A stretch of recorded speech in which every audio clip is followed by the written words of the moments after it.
Hi, I'm Chris Vavra. I'm the Web Content Manager for CFE Media and Technology. I'm here today with two thought leaders from Honeywell to talk about the connected worker and what that means for engineering and manufacturing in the present as well as the future. There's been a lot of talk about, improving connectivity, particularly in the wake of the COVID-19 pandemic, changing how we work, together both remotely and on the plant floor, what that'll mean for the future. And Honeywell has taken a strong initiative in this regard with their connected worker program, and they've really been making strides in improving that connectivity thanks to you know changes in digital transformation and the industrial Internet of Things. And I'm here today with two thought leaders from Honeywell, Manas Dutta, a general manager, and Mukesh Kumar, the senior director in product management at Honeywell. Welcome. Nice to be here, Chris. Thank you, Krish.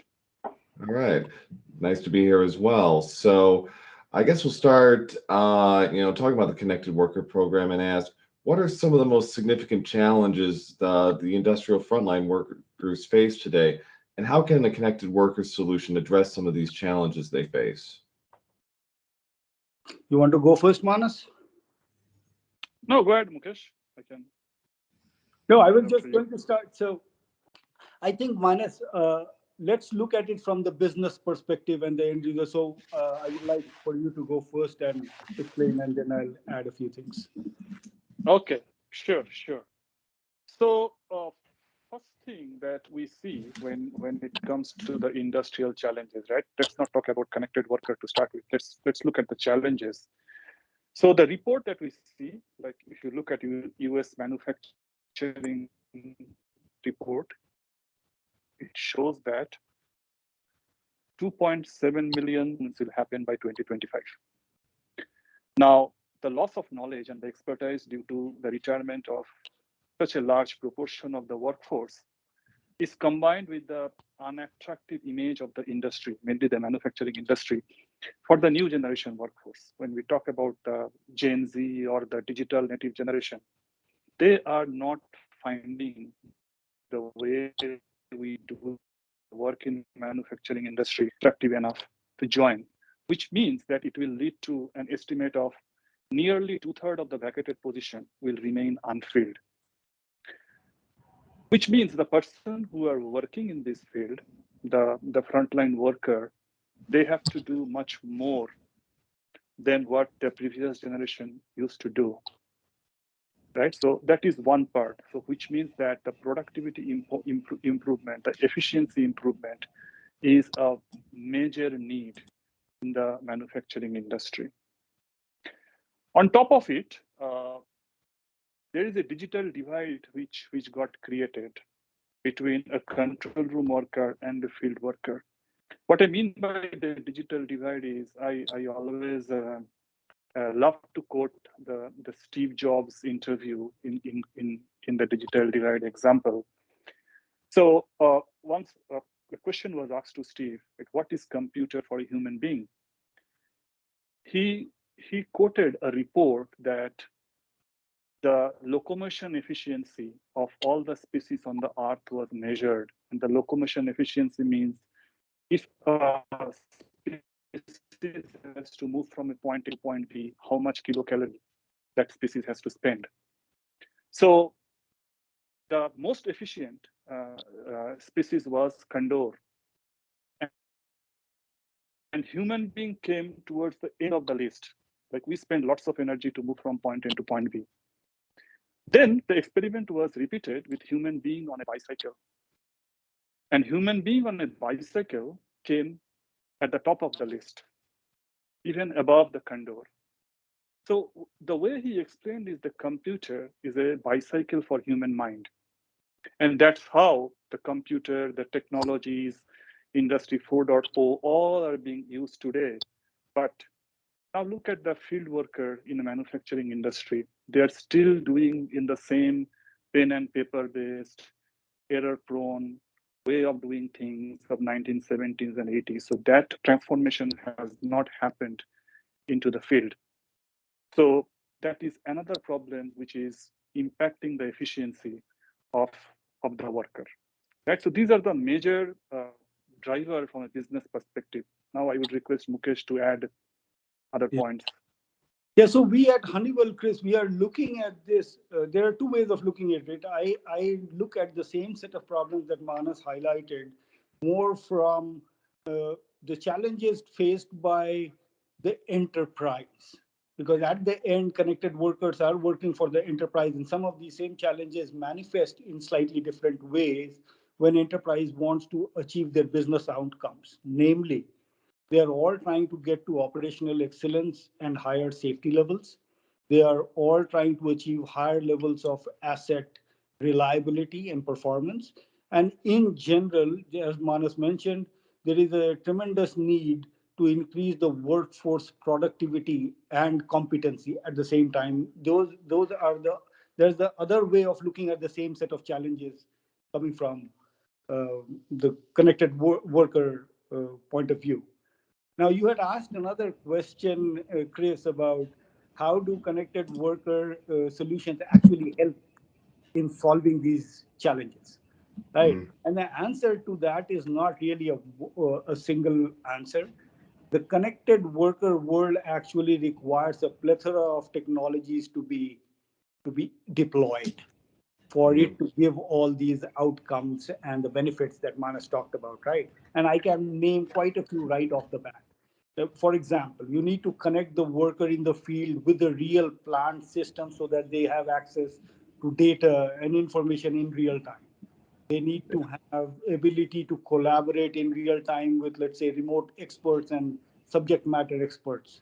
They yeah, need much more digital solutions where they can carry out their uh, standard operating procedures for any kind of field workflows, not using paper and pencil based processes, as Manis had highlighted, which is very rampant in this industry. So I can then there are other things like how do you make the workers safe? You need to know where these workers are at any point of time. So I wanted to highlight that the solution to these connected worker problems will come not from one product, but it will be a plethora of products which all need to come together, and incrementally we will solve these challenges. that certainly makes sense, and that kind of was leading into my next question. You know, some of the key barriers, and it does seem like on top of all of the products that'll be needed, and security concerns, particularly as everything becomes more connected to the internet. It does seem like for a lot of these companies, it's you know why change what already works? Like it almost seems like you have to create, you have to prove this is valuable, not just in the short term, but in the long term. And it seems like that might be the biggest hurdle. Do you agree? Exactly, exactly. That is definitely one of the biggest hurdles. But as Mukesh talked about, right, it is important to connect different systems and get the data to the field worker. Now, it's not easy to connect to all the IT OT systems.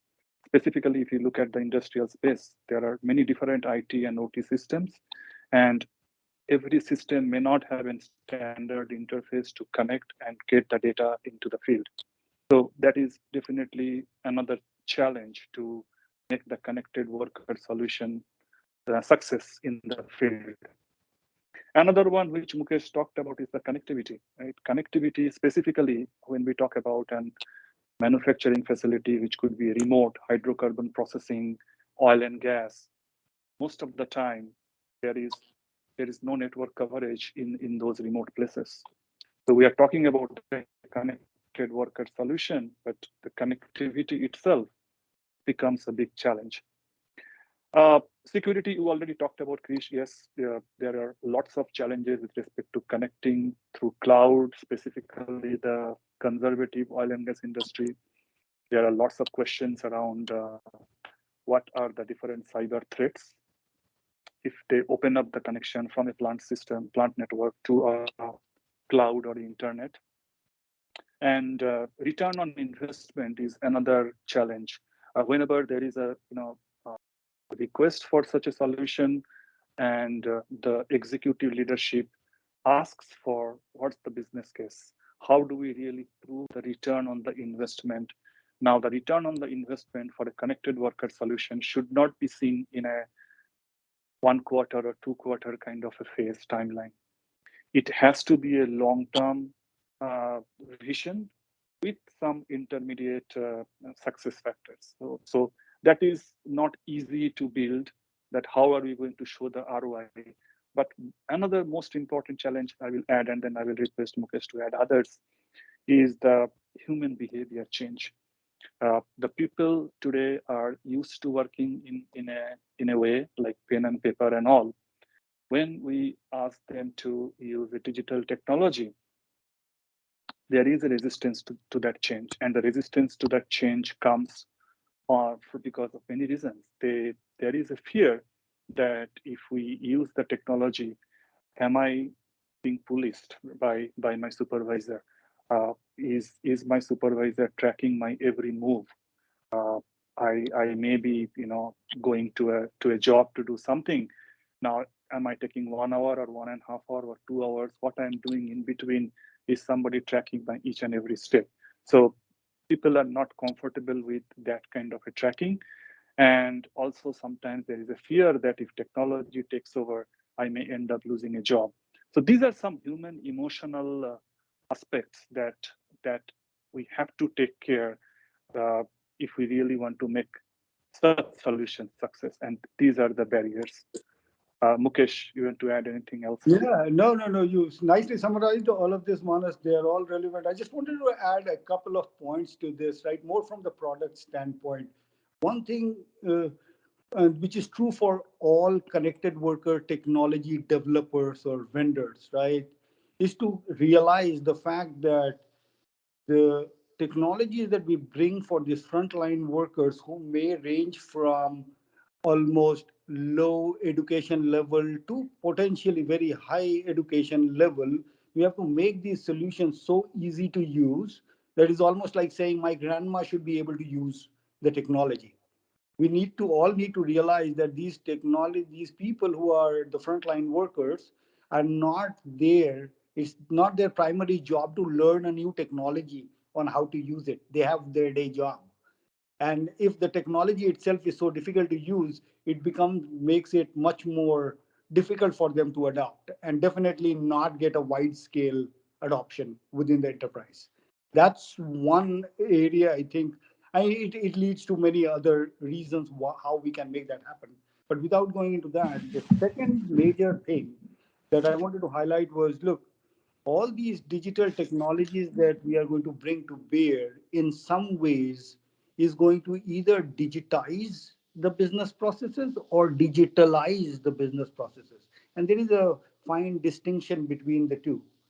Digitizing essentially just says whatever you were doing till today on a paper or by remembering the steps to do, you just get an electronic form of it. So, in some sense, it is a lot easier for the workers to adopt these technologies. However, when you digitalize, you are basically suggesting that you are going to change the way a operational or business process works. And I'll just give you one trivial example to highlight. For example, if I was a field worker and I was sent every day to do inspections, I capture a bunch of data points, right? Variables in the field.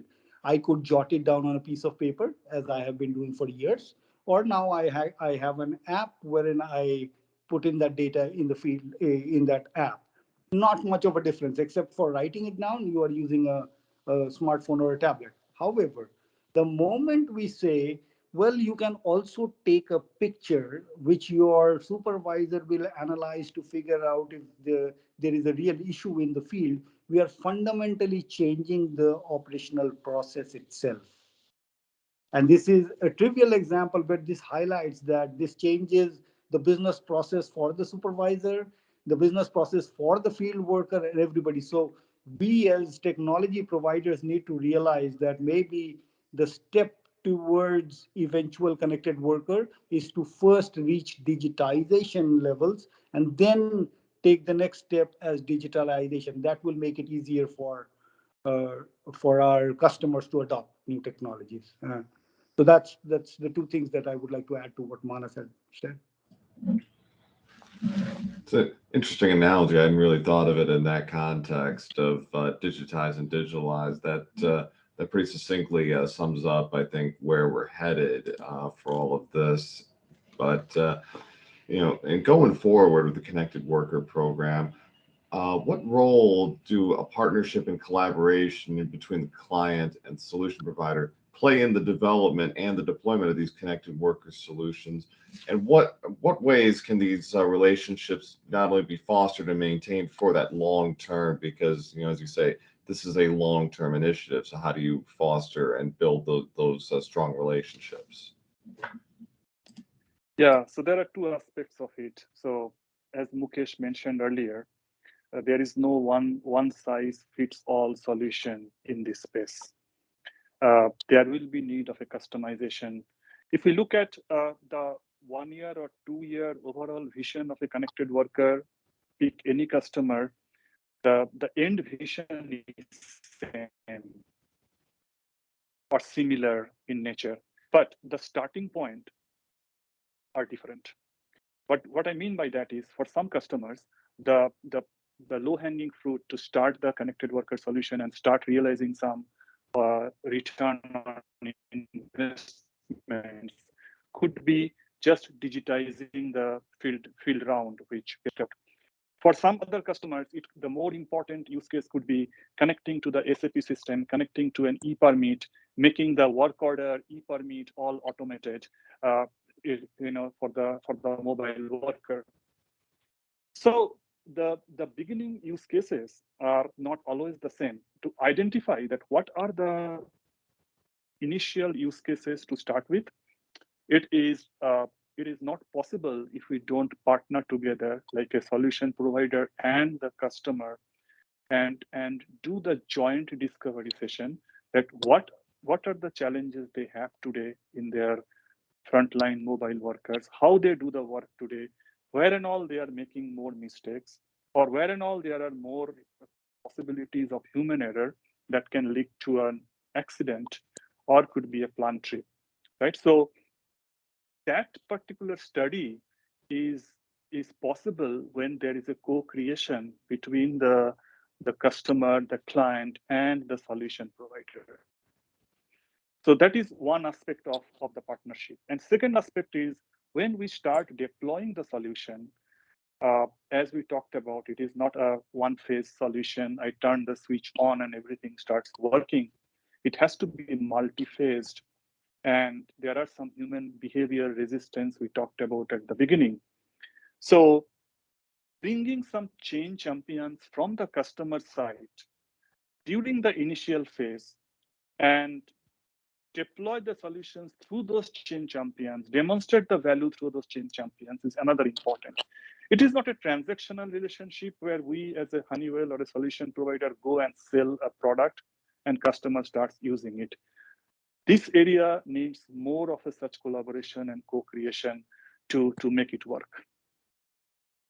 And Mukesh? yeah, right, Manas. I mean, you are absolutely right. The thing is, that collaboration that you talked about joint discovery, figuring out what needs to be done, how, that cannot stop anymore at the point of delivery.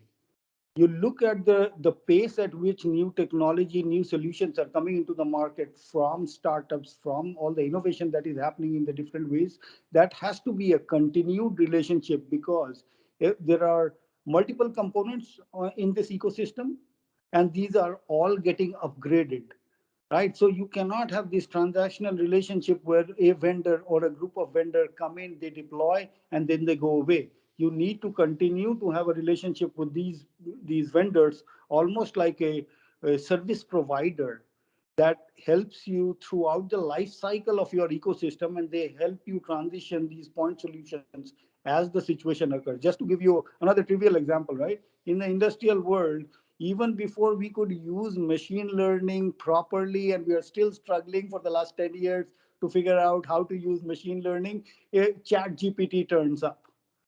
Now, if as a technologist you had made your ecosystem assuming certain technologies for searching and data analysis and machine learning, you are already at a phase where you need to start thinking of upgrading that portion to a new with a new AI technology. And this cannot happen if you don't have the continued relationship with the set of vendors and service providers. So in my mind, that's another big thing, continued relationship. And another aspect that needs to be highlighted, right? It's not just about the collaboration between the vendor and the customer. As we all know, right, there are the standard bodies, and the role of standard bodies in standardizing how these different components come together and work together is becoming even more challenging just because of the life cycle of these technologies.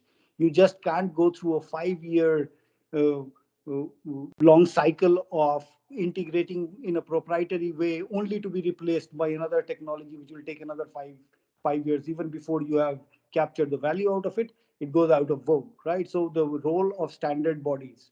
The second big aspect is proving the interoperability of these different technologies, which may be coming from competing solution providers or complementing solution providers. So in the industrial world, the need for industry forums where different vendors come together to prove interoperability and continue to do it as the products evolve will play a big part in helping industrial customers move to a more digital future. Those are my thoughts, Chris. Okay.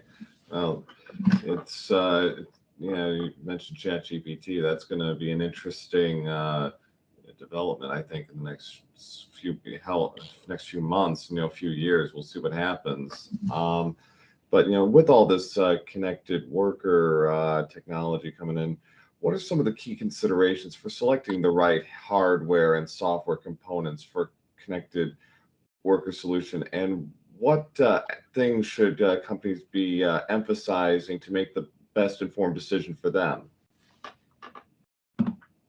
Yeah, let's talk about hardware first, then we'll talk about software.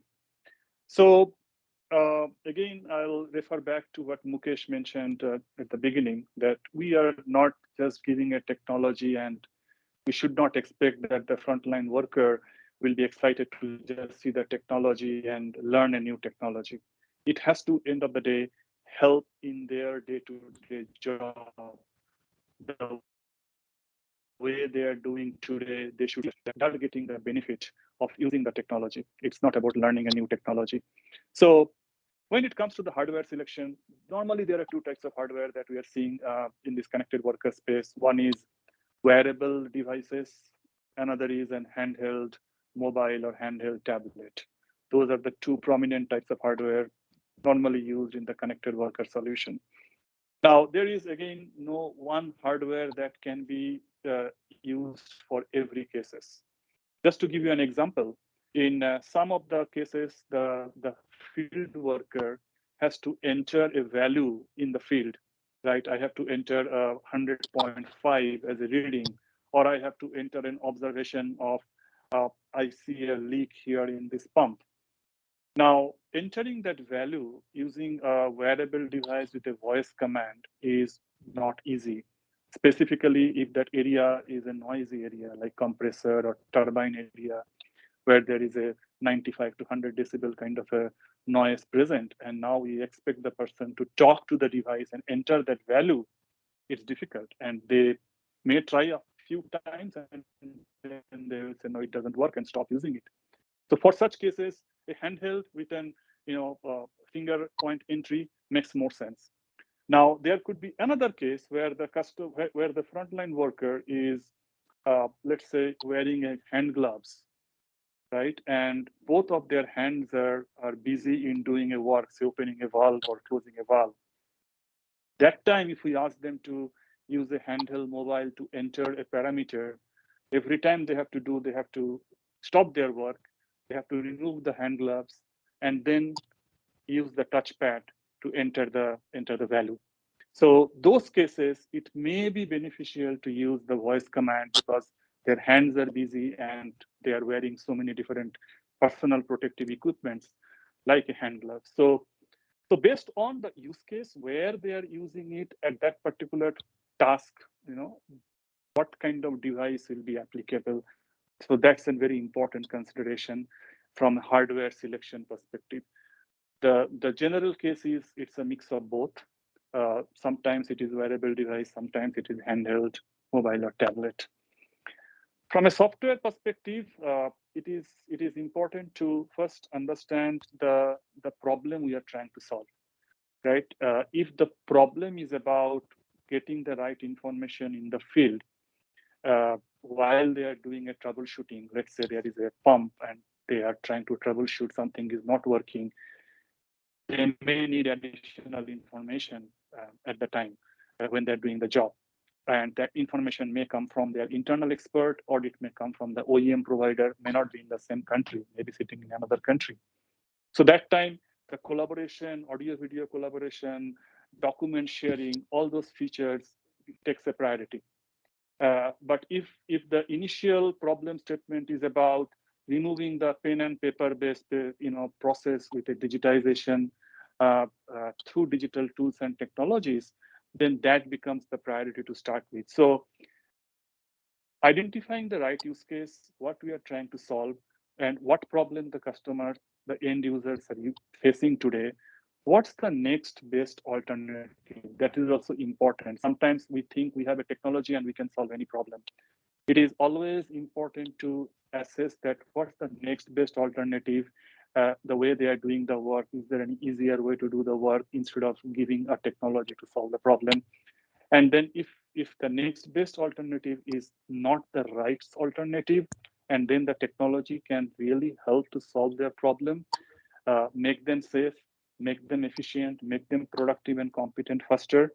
So then those software should be picked first. So it's a combination of those like hardware and software that we have to think together while we are selecting the solution.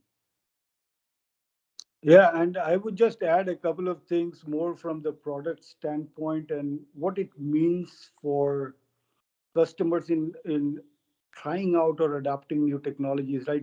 It is might sound counterintuitive, but in this day and age, with all the cloud computing and edge infrastructure and all these plethora of new ways of deploying software, where you have to take care of security considerations and reliability on a remote data center and whatnot, it almost is counterintuitive, but our customers need to develop a much deeper understanding of technology before they can select a solution, especially if they are looking at it from a long-term perspective. Quite often, I see people trying to use the simplest solution, but then very quickly they realize that they don't scale at the enterprise level. Because while the solution may have been simple, it is not easy to show the performance that you are requiring. You have to contend with latencies and delays in connectivity in the internet. And there are many such technology issues. So people are no longer buying black boxes from vendors. They are buying a live piece of software that needs to evolve over time, and therefore our customers, technology experts, need to have a deeper appreciation and understanding of the technology that they are buying, because that keeps changing. And on the same vein, right, maybe this is another source of partnership. Our customers probably need to either partner with vendors or other technology providers more at a service level, who can help them evaluate and adopt new technologies, and they can keep the solution live through its life cycle and keep updating as time progresses. So the need for more consultative selling and pure um, consultancy to be provided, that's probably what is required by our vendors to adopt these new technologies. That's what I had to say. Okay, and finally, and we kind of touched on this already in some form or another, but what can organizations do to sort of get workers to lower their guard a little bit and drop those barriers and help ensure if they are going all in on a connected worker solution, what can organizations do to ensure that their employees are fully engaged with this connected worker technology that'll be coming in? Yeah, I think first and foremost is understanding the emotional needs. So if we look at the objective of a job, right, you will see supervisors' objectives and the field workers' objectives are similar. Both of them wants to have incident-free shift. Both of them want to see the maximum production, minimum downtime. So the job objectives are similar. But when it comes to the emotional needs are a little different. The supervisor's emotional needs are my field workers safe when they're doing the job? Are they facing any problem? Can I help them if they are facing any problem? How can I help them? Where are they now? Are they into some hazardous environment? Do they need some additional support? So these are the emotional, and end of the day, the supervisor wants to end the shift without having any incident in the plant. Now, if I look at the field worker emotional needs might be something like what we hear is I want to be seen as an expert, right? Every individual want to be seen as an expert. There is a peer recognition. So if my peers sees me an expert, the way I execute the job, the time I take to finish a job, if I set a benchmark, that's a pride factor. So that's one emotional need of the field worker. Another emotional need is, okay, if I am finishing the job early, does it mean that I have to do more job in that 8-hour shift, right? Is this something that, okay, another field worker who is not using the technology is doing 2 tasks in a shift. Now I am using the technology. Do I have to do 3 tasks or do I have to do 4 tasks in the job because I am doing it faster? So these are some of the things which are emotional uh, aspects of the end users. It is very important to bring that up in the discussion and communicate to them that what the connected worker solution is doing is basically addressing their emotional needs. So that is one aspect, right? Making it upfront, straight, that how this solution is helping them to address their emotional needs. It's not always said in the open, but it is very important to have that discussion at the beginning. And second thing is finding the change champions, internal change champions. Everybody will not be equally open for an adoption of a technology to do the job in a different way, but there will always be some champions inside the organization. It is important to identify those and then make them as a hero during the initial phase of the deployment, and they become the advocate, and then other people start following them. So these are the two aspects I mainly see is a very important: the change champion identification, and then addressing the emotional needs at the beginning instead of keeping it under the carpet, and making sure that they are comfortable with what we are doing. Mukesh, you want to add any Yeah, other I'll just points? continue, build on what you said. Very important point, Manas. The important thing is to realize that the frontline workers or field workers should not be seeing technology as a threat to their job. That's the number one. It has to be presented, it has to be developed, and it needs to not just do, but appear to do or appear to be an assistant to the field worker. It should be an augmenting technology rather than a replacement technology for people. That's number one. And number two, again, I think I'm just going to repeat what Manas had mentioned earlier: ease of use and slowly introducing technology into the workplace. Those are going to be the key if you really want to see the industrial workers adopt these technologies. They have been drilling oil for last 100 years, right? We are just making we need to make their life better. It's not that they are not going to be able to drill oil without this new technology. So it has to be as little disruptive as possible for the field workers. Yeah, absolutely. I'm sure we'll be seeing many more changes in the coming years. But Well, thank you both, Manas and Mukesh, for your thoughts today on the connected worker and what this will mean for manufacturing and for the frontline workers in general. Is very good. Some very good insights today. So thank you very much, both of you. Thanks, Thank Chris. you, Krish. All right, thanks very much. And I'm Chris Vavra, Web Content Manager for CFE Media Technology, and thank you for watching this this interview.